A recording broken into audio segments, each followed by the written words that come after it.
the silent theatre of the mind, a story is always playing. It begins without a curtain rising, without an audience taking their seats. It simply flickers into being, projected onto the vast, dark screen behind the eyes. This is the private cinema of the self, where memories are the actors and emotions are the dramatic, colored lighting.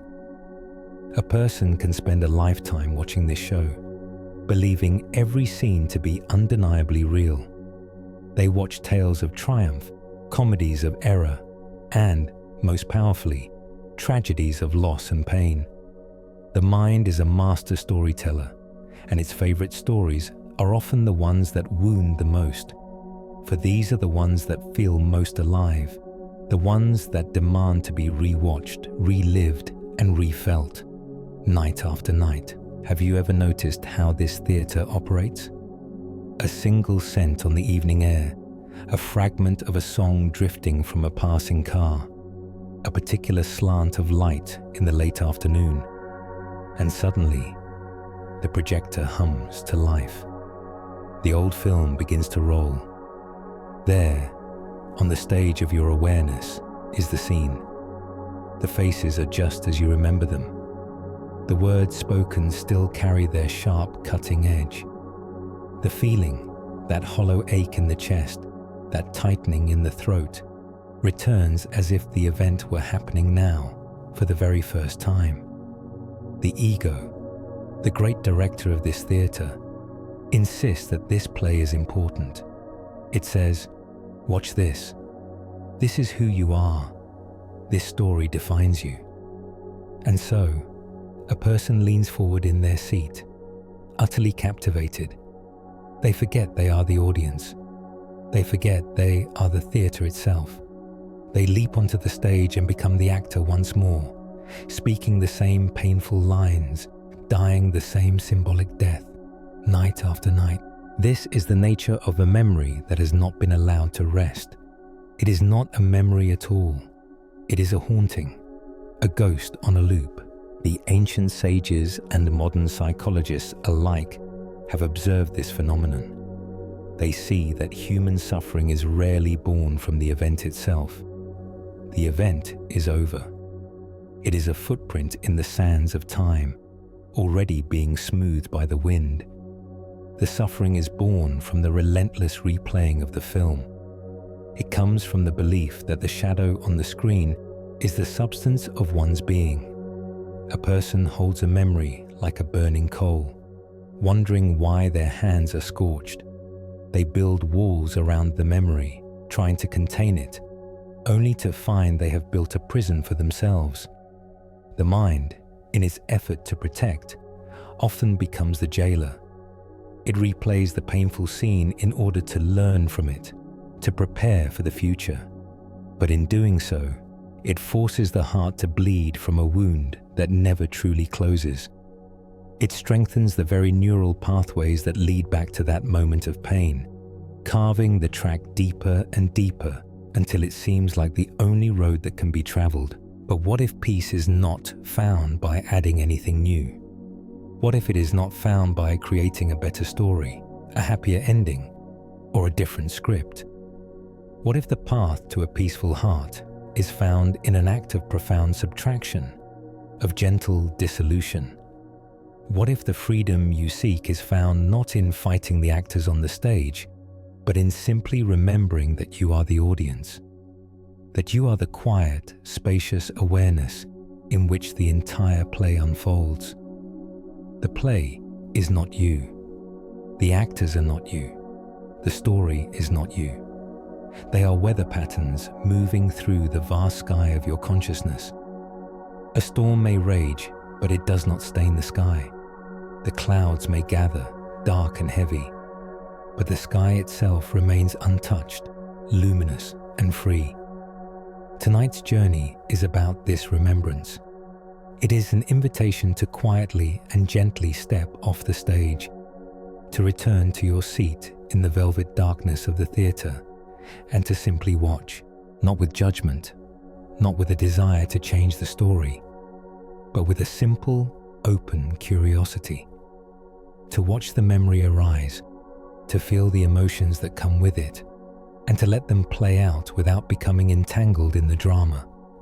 This is the art of letting go. It is not an act of force, but an act of gentle allowing.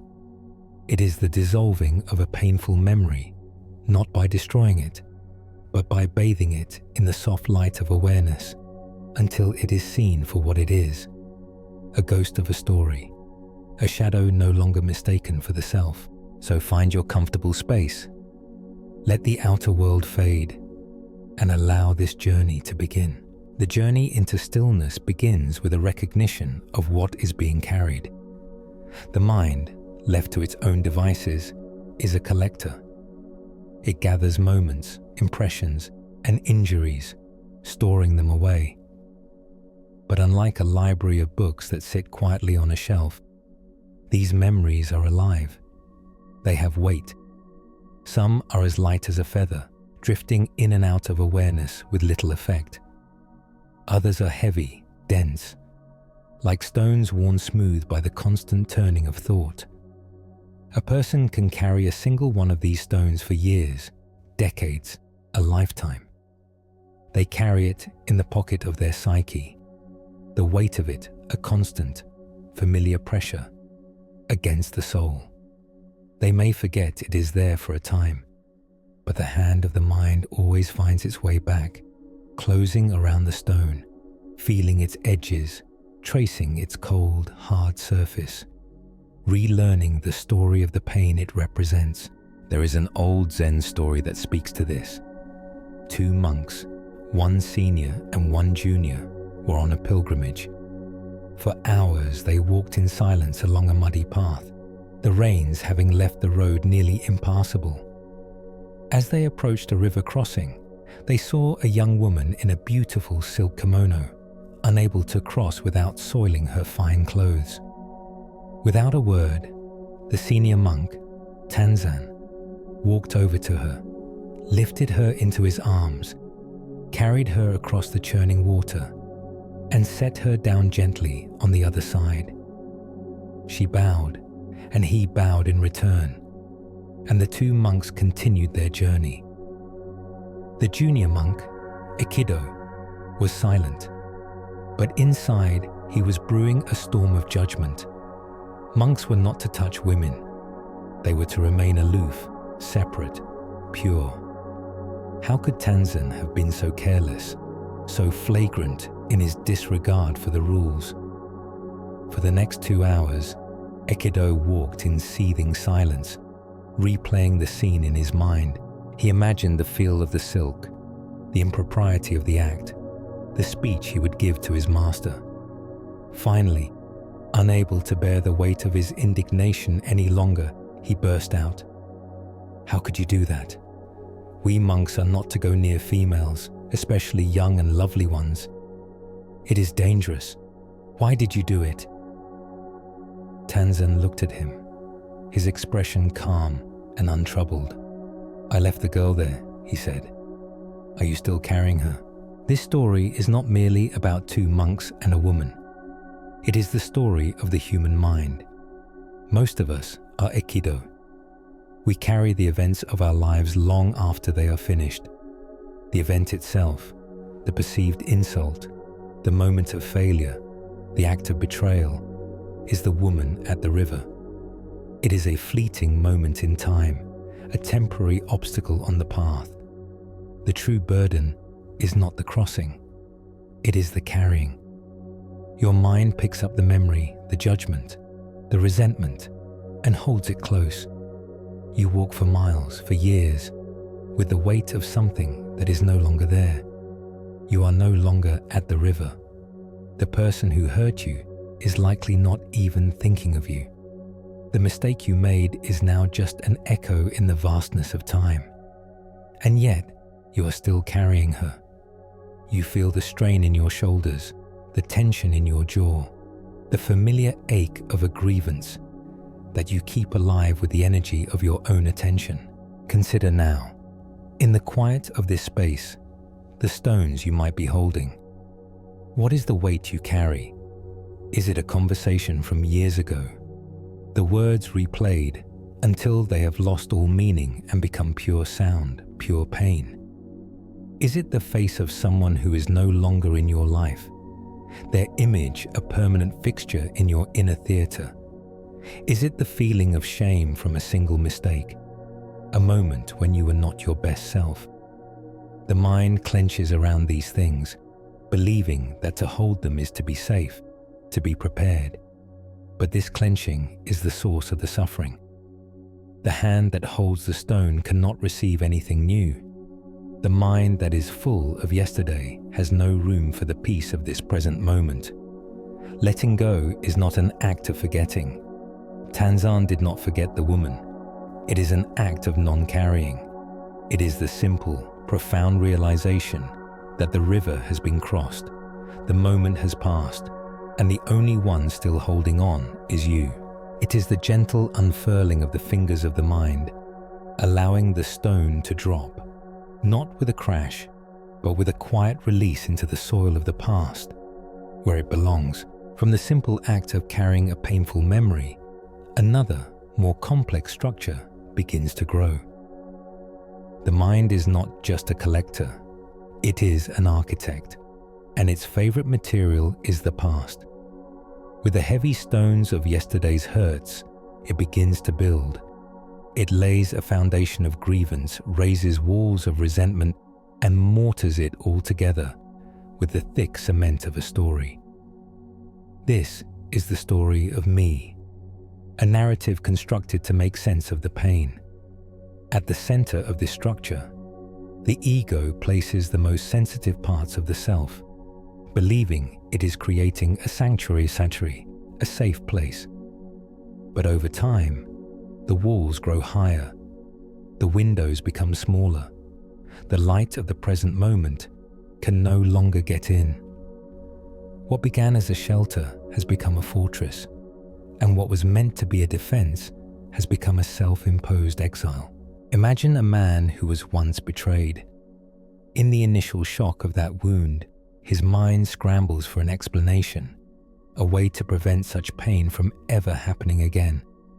And so it builds the first wall.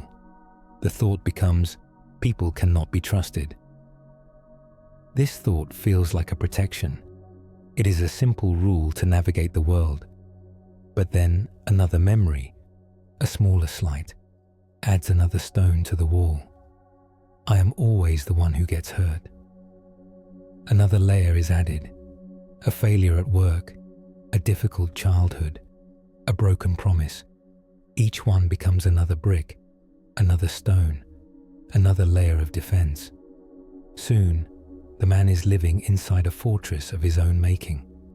From his tower of solitude, he looks out at the world through narrow slits, and everything he sees is filtered through the story he has built.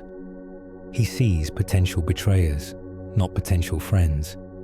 He sees evidence of his own victimhood, not opportunities for growth. His identity has become fused with the fortress itself. He is no longer a person who was once hurt. He is a person who gets hurt. The pain is no longer an event. It is a definition. This is the shadow work of the ego. The ego, that part of us that craves a solid, definable self, finds a powerful sense of identity in suffering. To the ego, a story of pain is better than no story at all. It provides a script, a role to play. The role of the misunderstood, the wronged, the survivor. These roles can feel powerful. They can garner sympathy. They can justify a life lived small, a heart kept guarded. The fortress provides a strange kind of comfort, the comfort of predictability. Inside its walls, there are no surprises. The world will always be dangerous. People will always disappoint. The future will always be a reflection of the painful past. But this is the comfort of the tomb. It is a stillness born not of peace but of paralysis. You cannot be hurt if you are never vulnerable. You cannot fail if you never try. You cannot be abandoned if you never let anyone in. The fortress that was built to protect you from the pain of yesterday ends up preventing you from the joy of today. Look closely at the walls you have built. Feel their texture. They are constructed from old conversations, from the expressions on people's faces, from the emotions you felt in a room long ago. Each, "I can't" and "I'll never" is a stone placed with meticulous care. The anxiety you feel about a social gathering might be a wall built from a childhood memory of rejection. The anger that flares up when you feel unheard might be a defense system constructed around a deep-seated fear of being insignificant. These are the shadows from which the fortress is made. They are yesterday's ghosts, given the power to patrol the perimeter of your life. But a fortress is only powerful if you remain inside it. A ghost is only frightening if you believe it is solid. The path to freedom does not lie in tearing down the walls stone by painful stone. That would be another battle, another struggle, another way of focusing on the past. The path is simply to realize that you are not the fortress. You are the open field in which it stands. And you can, at any moment, choose to walk out the gate. To walk out of the fortress is to step into a world that is fundamentally different from the one imagined inside its walls. The fortress was built on the assumption of permanence, that a past hurt is a permanent stain, that a defensive posture is a permanent necessity. It is an attempt to hold time still, to freeze a single moment of pain and build a life around it. But the moment you step outside, you are met with the truth of the universe, a truth that is both terrifying to the ego and deeply liberating to the soul. This truth is the constant, unending, and graceful flow of change. The world is not a fortress, nor a photograph. It is a river. There is a story of a young monk who lived in a monastery beside a great, flowing river. He was a devout student, but his mind was troubled. He would sit by the river for hours, mesmerized by its endless motion, its power, the way the light danced on its surface. He came to believe that if he could just capture the essence of the river, he would understand the secret of enlightenment. So he took a clay jar, knelt by the bank, and carefully filled it with the river's water. He sealed it and carried it back to his cell, placing it on his small wooden table like a sacred relic. He stared at it, waiting for its wisdom to reveal itself. But a week later, the water in the jar was no longer the river. It was still cloudy, and a film of green had begun to grow on its surface. The life was gone. The music of its movement was replaced by a dead silence. It was no longer a part of the whole, but a stagnant, isolated thing. His teacher, seeing the monk's despair, came into the cell. He looked at the jar and then at the young man and said softly, "You cannot possess the river. You tried to hold onto a single moment of its life, and in doing so, you killed it. The river's wisdom is not in its water, but in its flowing." This is the great teaching of impermanence. The mind, like the young monk, is constantly trying to bottle the river of experience. When you experience a moment of profound joy, the mind takes a snapshot and says, I want to keep this forever." It clings to the memory, trying to recreate the feeling, and in doing so, feels the pain of its absence. More powerfully, when you experience a moment of deep pain or trauma, the mind bottles that too. It replays the scene over and over, analyzing it, judging it, holding on to the anger or the shame. It believes that by holding on to the murky water, it can somehow control it or learn from it. But the memory, isolated from the flow of time, becomes like the water in the jar, stagnant, lifeless, a source of poison in the quiet room of the psyche. You are trying to hold a living process as if it were a static object. your painful memory is not a thing. It is a ghost of a flow that has long since passed. The words that were said, the actions that were taken, they arose in one moment and dissolved in the next, like a ripple on the water's surface. But your mind, in its attempt to create certainty, clings to the ripple. You carry the stagnant water of that moment with you, feeling its weight, tasting its bitterness, forgetting that the real river of your life is still flowing, fresh and new in every single moment. To let go is to understand this truth in your bones. It is to accept that every experience, every thought, every feeling is transient. It will arise, it will be present for a time, and it will pass away. There is nothing to hold. There is nothing to possess. There is only the flowing. The invitation is to leave the jar on the table and walk back to the riverbank, to sit there with yourself and simply watch the water of this present moment as it moves by. It does not ask to be held, it only asks to be witnessed. To sit by the river of experience and simply witness its flow requires a profound inner posture. It is a posture of openness, of receptivity. But the mind, the great architect and collector, abhors a vacuum. It prefers to be full. It fills itself with ideas, with beliefs, with judgments, and most of all, with the stories of the past. A mind that is already full cannot witness the river. It can only see its own reflection. It cannot receive the peace of the present moment because there is simply no room for it. Before one can truly let go, one must first see what the hands of the mind are already holding. One must see that the cup is already full. A well-known story from the Zen tradition illustrates this with perfect clarity. A university professor, a man renowned for his knowledge and intellect, came to visit a wise old Zen master named Nan-in to inquire about the nature of enlightenment. The professor began to speak, and he spoke at length, outlining all the spiritual books he had read, the philosophies he had studied, the complex questions he had formulated. He was a fountain of intellectual understanding, eager to show the master the impressive contents of his own mind. Nan-in listened patiently and then said, "Let us have some tea." He prepared the tea set, his movements graceful and unhurried. He placed a cup before the professor and began to pour. The hot, fragrant tea filled the cup to the brim, but the master did not stop. He continued to pour.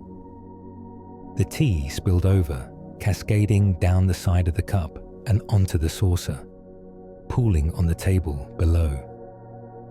The professor, unable to contain himself, shouted, "It is overflowing. No more will go in." Nan-in stopped pouring, looked at the professor, and said, "Like this cup, you are full of your own opinions and speculations. How can I show you Zen unless you first empty your cup? This is the condition of a person trapped by a painful memory. You have become the scholar of your own suffering. Your cup is overflowing. It is full of the story of what happened. It is full of the reasons why it was unjust. It is full of the analysis of who was to blame, of what you should have said, of what they should have done. You may have spent years studying this story, examining it from every angle, telling it to friends, to therapists, to yourself in the dead of night. You are an expert on your own wound, and yet the pain remains. The peace you seek cannot enter because there is no space for it. Every new experience, every possibility of joy or trust is filtered through the overflowing tea of your past trauma. The story has become so solid, so real, that it leaves no room for reality itself. To empty your cup is a radical act. It does not mean to deny what happened. It does not mean to pretend the pain was not real. It means to gently and with great compassion for yourself, let go of your attachment to the story. It is the willingness to suspend your expertise. It is the courage to say, for this moment, I will not try to understand. I will not analyze. I will not justify my pain. I will simply be here, with the space that is created when I put the story down. Imagine what it would feel like to release the need to be right about how wronged you were. Imagine the energy that would be freed if you stopped defending the fortress of your grievance. This is the emptiness the Master spoke of. It is not a void. It is not a nothingness. It is a space of pure potential. It is the fertile ground in which healing can finally take root. An empty cup can receive the rain. An empty mind can receive the peace that is always and already here. It is an invitation to become a beginner again in the classroom of your own life, to know nothing, and in that not knowing, to become open to everything. When the cup of the mind is emptied of its overflowing stories, what is left? Not a barren emptiness, but a vast and silent space. This is the discovery that lies at the heart of all deep inner work. You are not the contents of your mind. You are the context in which those contents appear. You are not the story. You are the silent paper on which the story is written. This fundamental shift in identity is the key that unlocks the prison of the past. It is the realization that while the weather of your life may be turbulent, your true nature is the sky. A young novice once came to his master, deeply distressed. "Master," he said, "my mind is a torment. When I try to meditate, dark thoughts arise. I feel anger, then shame, then a profound sadness from things long past. I try to push them away, to think of peaceful things, but they are like a storm I cannot control." The old master led the novice outside and pointed to the sky. It was a day of dramatic weather. Dark, heavy storm clouds gathered on one horizon, while on the other the sun shone brilliantly, illuminating pure white, wispy clouds. "Tell me," the master asked, "do those dark clouds harm the sky? Does the sky cling to the sunny parts and push the stormy parts away?" The novice was silent for a moment. "No," he replied. "The sky just holds it all." The master smiled. "You have been trying to control the weather, believing you are the clouds. Your work is not to fight the storm, but to remember that you are the sky. The sky is never damaged by the storm. It is never improved by the sun. It remains as it is, a vast, open, and peaceful space in which all weather comes and goes. This is the great secret of awareness. The things that move through your mind, your thoughts, your emotions, the echoes of a painful memory, are like clouds. They are temporary conditioned phenomena. A memory is a thought cloud. The sadness that comes with it is a feeling cloud. The story you tell about it is a storm of clouds. And for your entire life, you have likely believed that you are these clouds. When sadness appears, you say, "I am sad." When an angry thought arises, you say, "I am angry."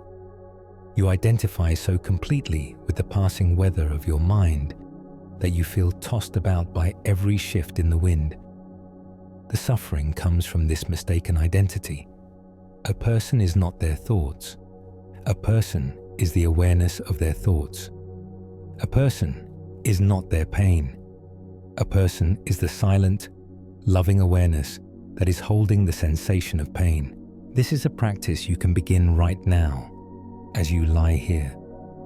As the ghost of a memory appears on the screen of your mind, your task is not to fight it, analyze it, or indulge it.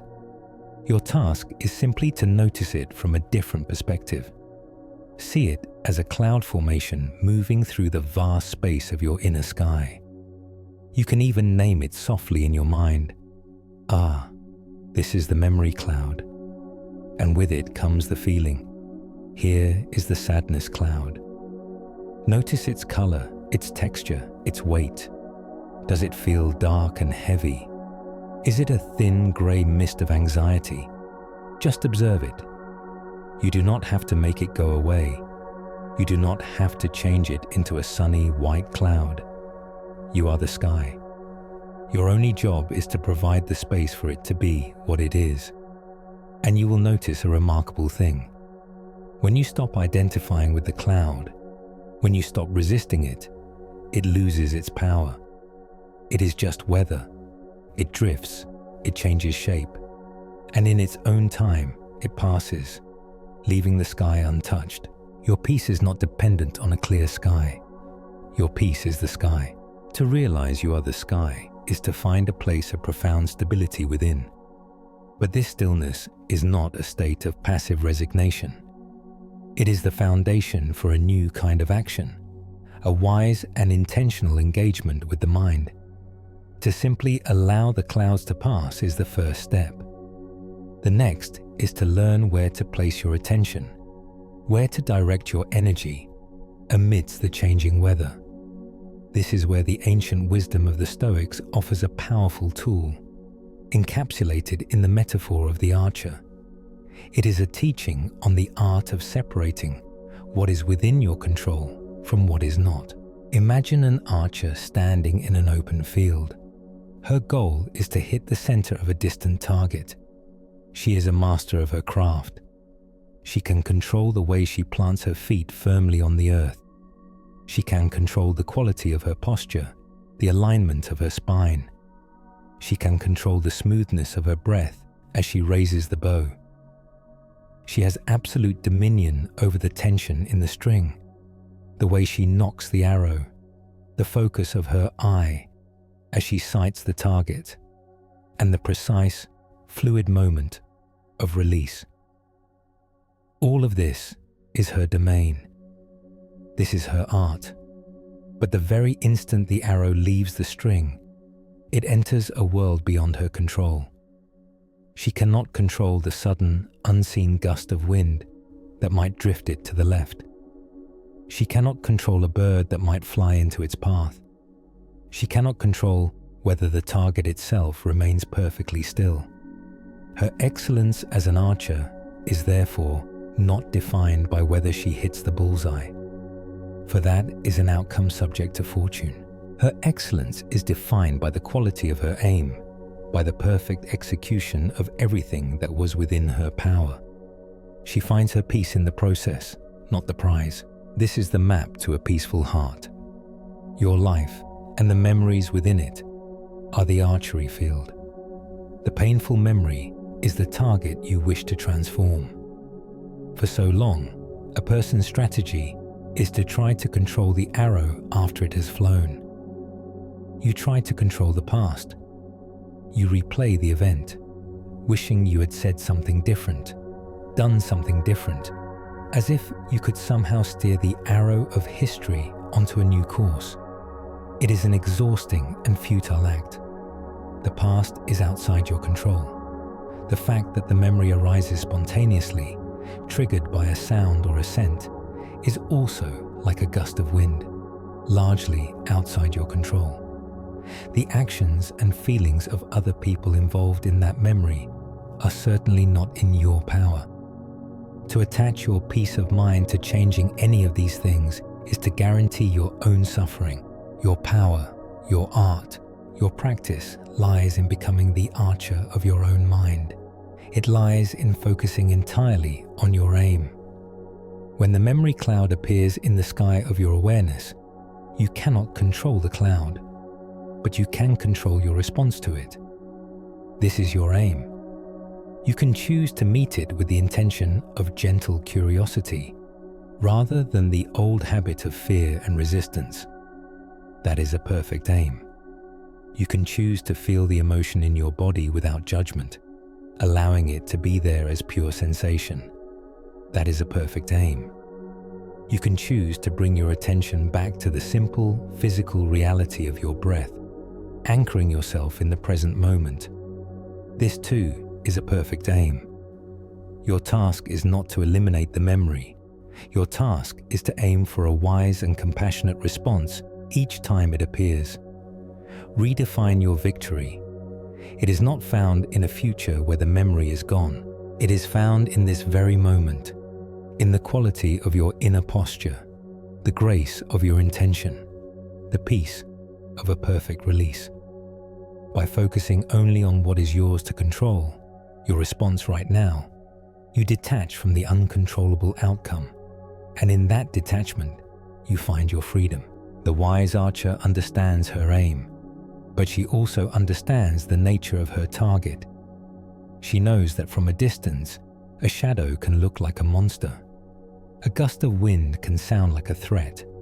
In the same way, to skillfully respond to a painful memory, one must first recognize what it truly is. The mun presents the memory as something solid, present, and powerful, the original event happening all over again. But this is an illusion. The memory is not the voice that once shouted.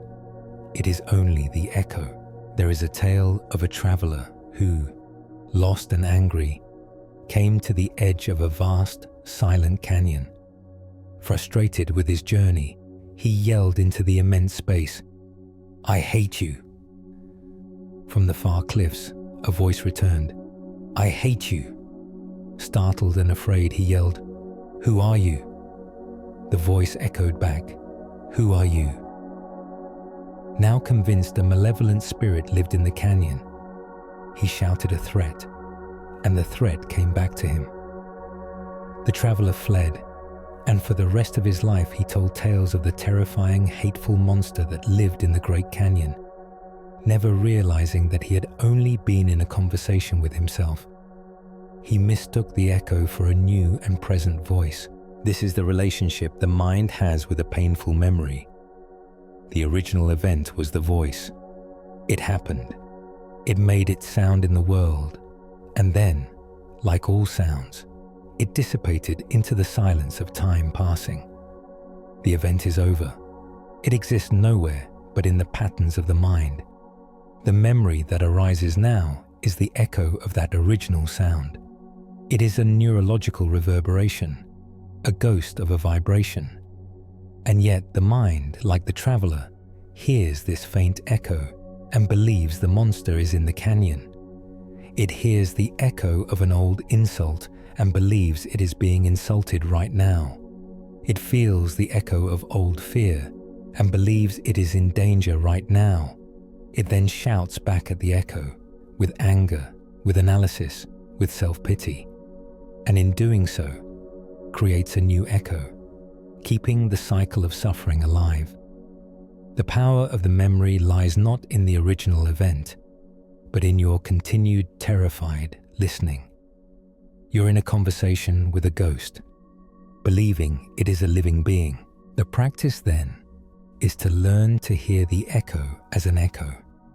It is to discern the difference between the reality of this present moment and the mental reflection of a moment that is gone. When the memory arises, with its familiar story and its familiar ache, the invitation is to meet it with this quiet whisper of truth. This is not the voice. This is the echo. Feel the difference in your body when you do this. To believe it is the voice is to tense up, to engage the body's fight or flight response, to leap onto the stage of the inner theater. To recognize it as an echo is to allow for a space of relaxation. An echo has no substance. It cannot harm you. It is a sound wave losing energy with each reverberation. You are not denying that the original shout was painful. You are simply recognizing that it is no longer happening. You are the traveler at the edge of the canyon.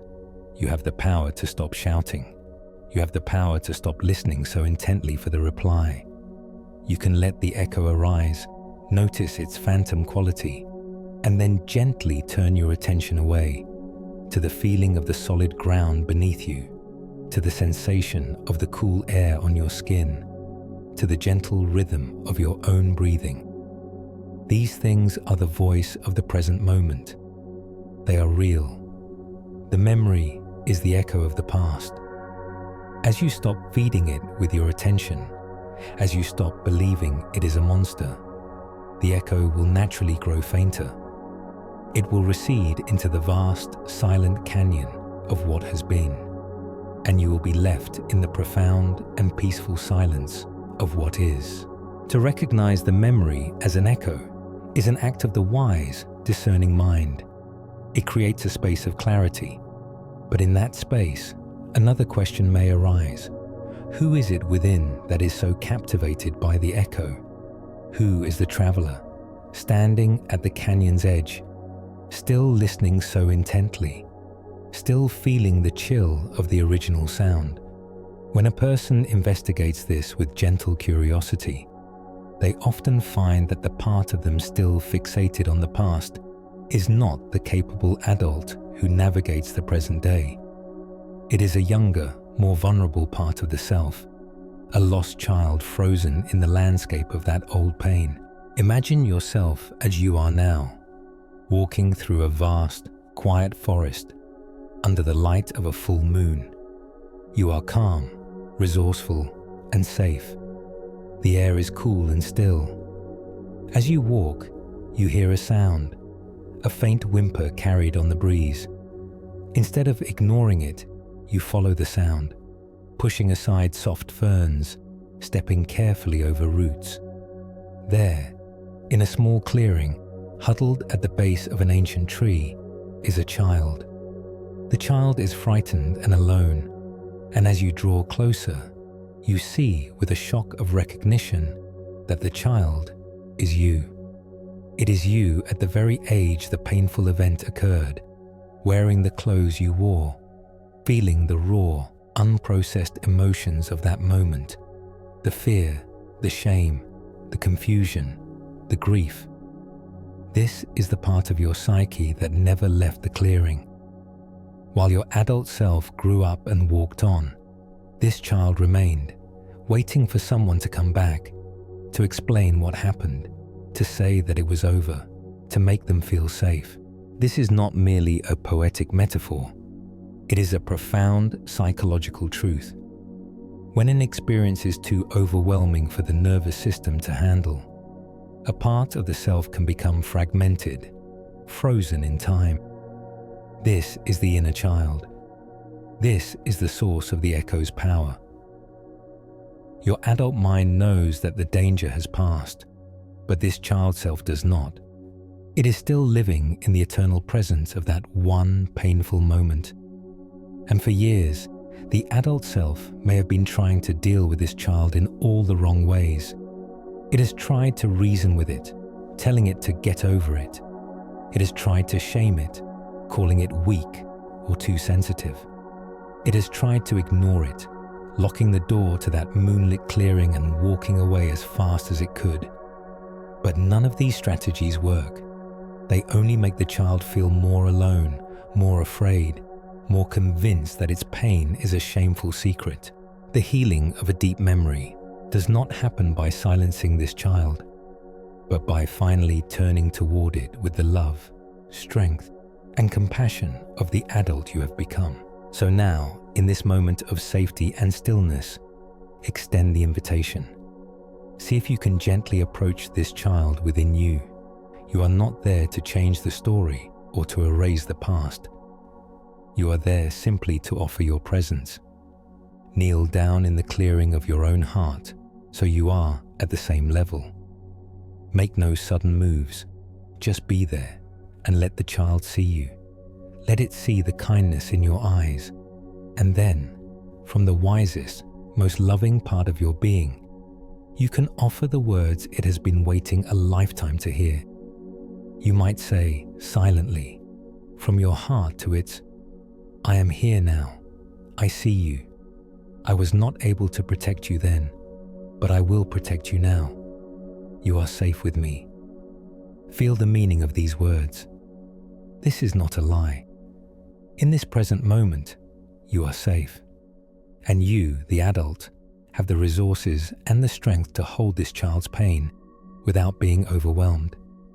You can offer it the one thing it never received, a calm, loving witness. You are not there to rescue it from the past. You are there to bring it home to the safety of the present. Turning toward the lost child within is an act of profound courage and compassion. But this meeting is not always a quiet one. In making yourself present to this wounded part of your being, you also make yourself present to the storms of emotion it has held for so long. The pent-up grief, the frozen fear, the silent rage. These energies, once acknowledged, begin to move. And the mind's first instinct in the face of such a storm is to resist. It braces itself, tightens, and tries to stand firm against the gale, believing that strength lies in rigidity.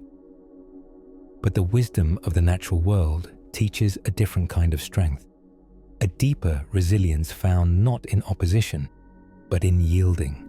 There is an ancient parable that speaks of two trees, a mighty oak and a slender reed, growing by the same riverbank. The oak was immense, its trunk thick and gnarled, its branches reaching for the heavens like powerful arms. It took great pride in its strength. "Look at me," it would boast to the reed. "I stand against the sun and the wind. Nothing can move me. You, however, you bend and bow to every little breeze. You are weak." The reed would simply sway, offering no reply. One night, a furious storm descended upon the valley. The wind howled with a violence the oak had never known. It gathered all its strength, locked its roots deep into the earth, and stood rigid and defiant against the blast. The reed, meanwhile, did the opposite. It did not resist the wind. It yielded to it. It bent low, nearly parallel to the ground, its body supple and fluid, allowing the storm's fury to pass over and through it. The wind raged all night. When the dawn broke, the storm had passed. The humble reed stood upright again, glistening in the morning sun, unharmed. But the mighty oak, for all its strength and resistance, lay snapped in two, its great trunk splintered and broken.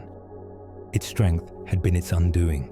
This is the choice that presents itself every time the storm of a painful memory arises.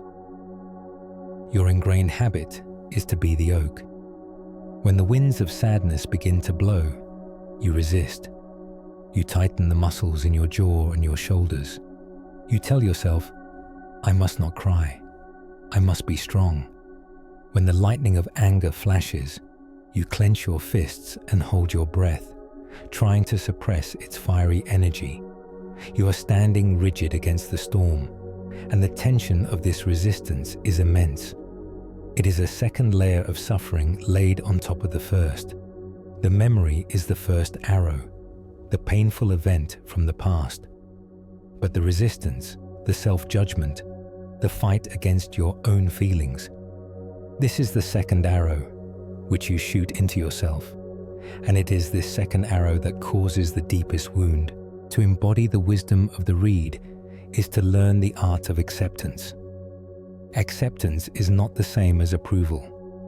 It does not mean you condone what happened or that you enjoy the pain. It is the simple, courageous, and profoundly sane act of acknowledging what is already true. The feeling is already here. The storm is already blowing. The choice is not whether the storm will happen, but how you will meet it.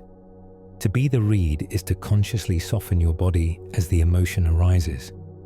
It is to feel the wave of sadness cresting and to breathe into it, allowing it to move through you.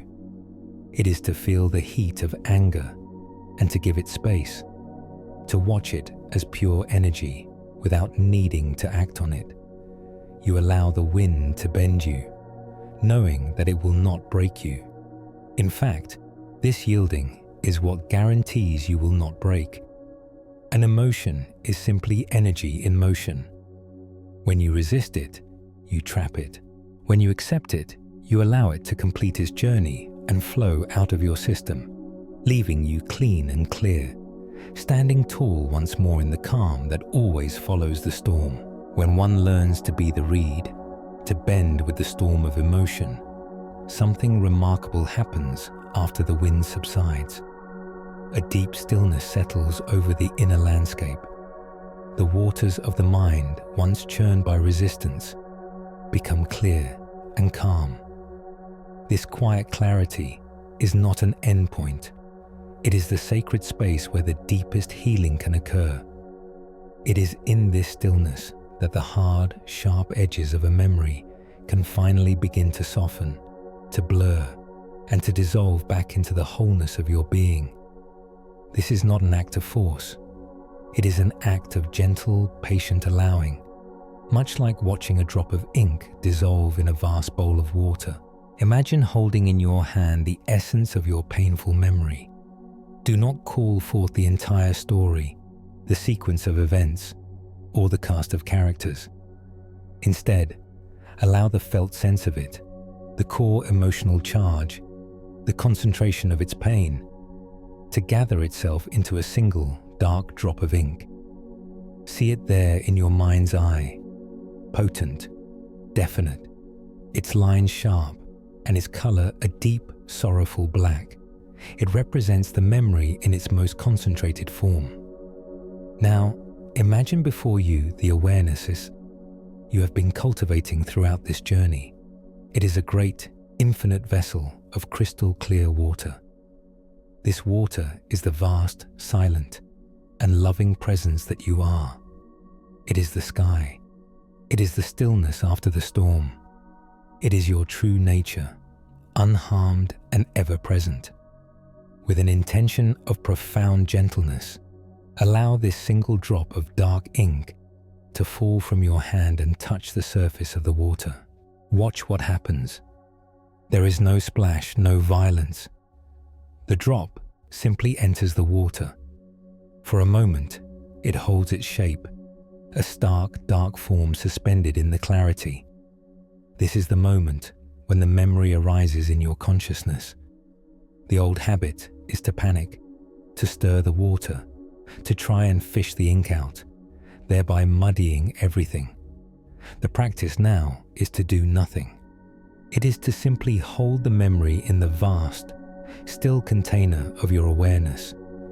Be the water, be the witness, and just observe. Without any effort on your part, a subtle alchemy begins. The sharp edges of the ink drops start to soften.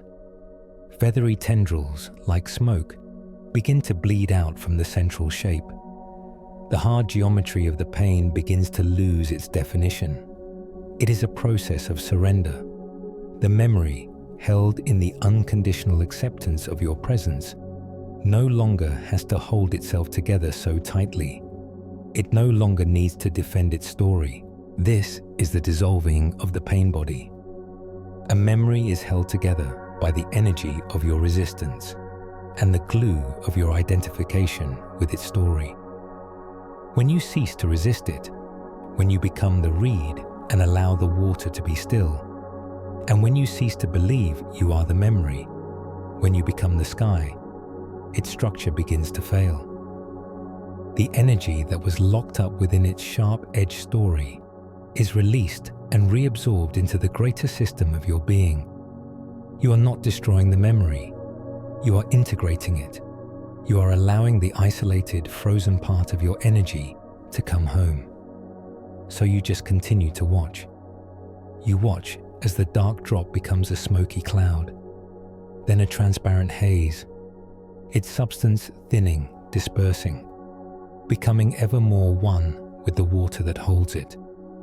You are bathing your wound in the healing balm of your own loving presence. And eventually, if you watch long enough, with enough stillness, the haze disappears entirely. The water is once again perfectly clear. The memory has not been violently erased, but gently, lovingly dissolved. The water is not stained by what it held. It is just as it always was, pure, peaceful, and whole. As the ink of memory dissolves into the clear water of awareness, a profound spaciousness is revealed. The emotional charge, the sharp sting of the pain begins to fade. Yet sometimes a structure remains. It is the story of blame, the narrative of injustice, the heavy architecture of resentment. A person may no longer feel the raw pain, but they still inhabit the prison of the grievance. They have let go of the feeling, but not the story. And to address this final structure, one must reconsider the nature of forgiveness, not as a moral duty to another, but as a final, pragmatic act of self-liberation. It is the act of unchaining the ghost you have been so diligently guarding. Imagine a person who has spent years of their life sitting in a cold, damp prison cell. They are not the prisoner, however. They are the guard. And inside the cell, there is a ghost, the phantom image of the one who wronged them. The guard's entire life is dedicated to this task. They watch the ghost day and night, making sure it does not escape. They rattle their keys, reminding the ghost of its crime. They recite the list of injustices to the phantom, believing this is a form of punishment. But the ghost, being a ghost, feels nothing. It is an echo, a memory, a phantom of the past. It does not feel the cold of the cell. It does not hear the guard's angry words. It is completely unaffected. The only one who is truly imprisoned is the guard. The one who feels the cold stone walls is the guard.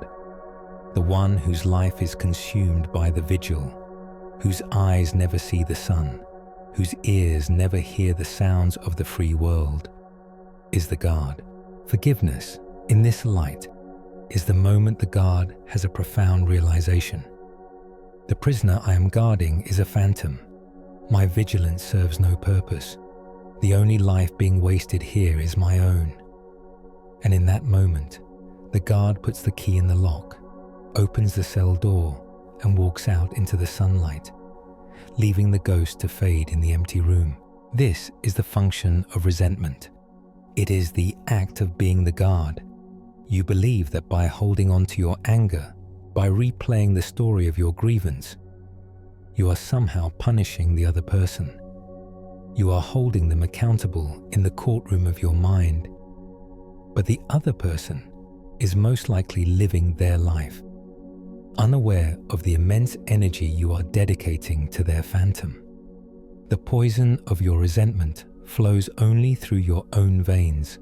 The prison you have built confines only you. To forgive is to recognize the ultimate futility of this act. It is not about saying what they did was okay. It is not about reconciliation. You may never see or speak to that person again. It is a purely internal act. It is the choice to stop dedicating your precious, finite life force to a ghost from the past. It is a declaration that your own freedom is more important than your grievance. Consider now the ghost you have been guarding. See the prison cell you have built for it in your mind.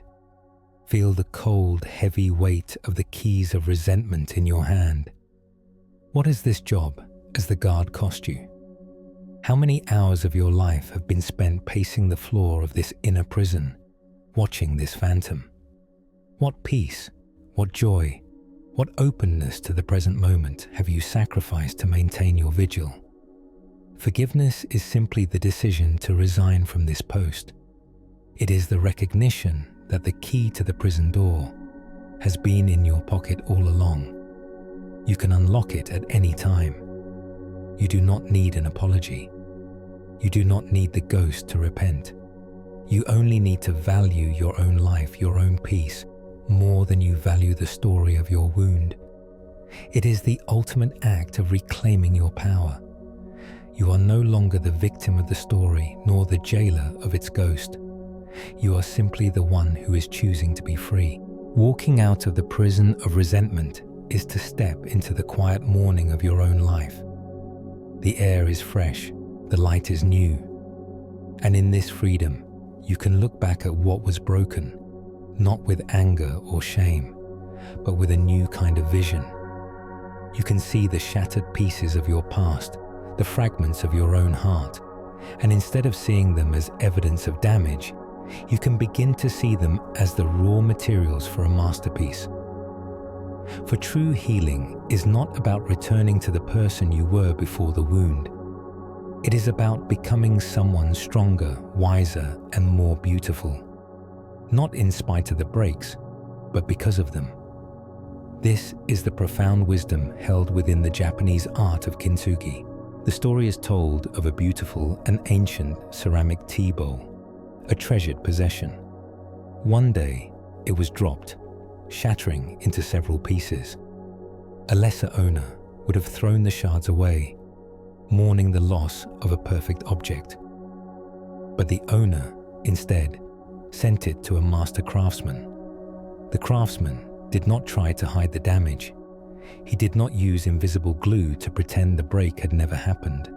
Instead, he carefully, patiently, and with great reverence, reassembled the bowl. And into every crack, every line of breakage, he painstakingly applied a lacquer mixed with pure powdered gold. When he was finished, the bowl was whole again, but it was not the same. It was transformed. The jagged lines of its trauma were now a beautiful network of golden seams shimmering in the light. The bowl was considered far more precious and beautiful than it had ever been, for it now bore the luminous story of its own resilience. This is the art of a healed heart. In a culture that often worships perfection and sees scars as flaws to be hidden, Kintsugi offers a radical truth. Your wounds, when tended to with loving awareness, become the most beautiful parts of you. All the work of this journey, the emptying of the cup, the becoming of the sky, the comforting of the child, the dissolving of the ink, the walking free from the prison. This has been your golden lacquer. Every moment you chose compassion over self-judgment, you were tracing a crack with gold. Every time you met your pain with presence instead of resistance, you were filling a fissure with light. Your healing is your artistry. You have not been erasing the damage. You have been illuminating it. Look at yourself now, not as a broken thing, but as a Kintsugi masterpiece. See the golden seams that run through you. That line of gold there. That is the empathy you gained for others who are suffering. An empathy you could only have learned through your own pain. This intricate pattern here. This is the strength you discovered, a resilience you never knew you had until you were forced to call upon it.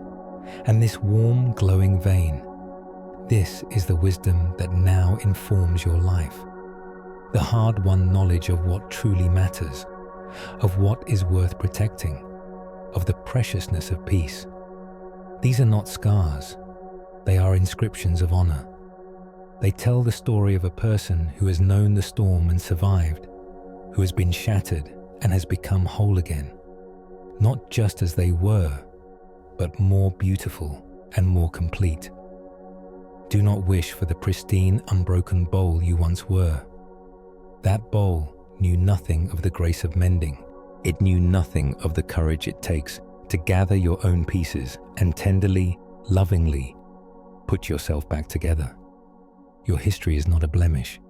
It is your unique and irreplaceable beauty. You have gathered the pieces and traced your own sacred history in gold. You see now that you are not a broken thing, but a masterpiece of resilience, made more beautiful by all that you have endured. And in this final, quiet stage of the journey, there is one last letting go. It is the letting go of the journey itself. It is the realization that even this beautiful, healed bowl is something you hold in your awareness. And the final piece is found not in being the perfect bowl, but in dissolving into the awareness that holds it. The vast, silent, and peaceful ocean of your own being. All of the stories and metaphors that have guided you here, the theater, the stone, the river, the sky, have been rafts to carry you across a turbulent river. But now, you have reached the farther shore. You are home, and you no longer need the raft. You can let it all go. The pain of the past, and even the beautiful story of your healing, are but ripples on the surface of a consciousness that is infinitely deep and profoundly still. Your true nature is not the ripple. It is not the wave, whether stormy or gentle. Your true nature is the entire ocean. For a moment, a person might live as a single, isolated wave. It rises from the ocean of being, takes a unique form, and for a time, believes it is separate. It fears other waves. It fears crashing upon the shore. It fears its own end. The painful memory was a great, crashing wave that convinced you that you were fragile, that you could be broken, that your essence was this chaotic, painful motion.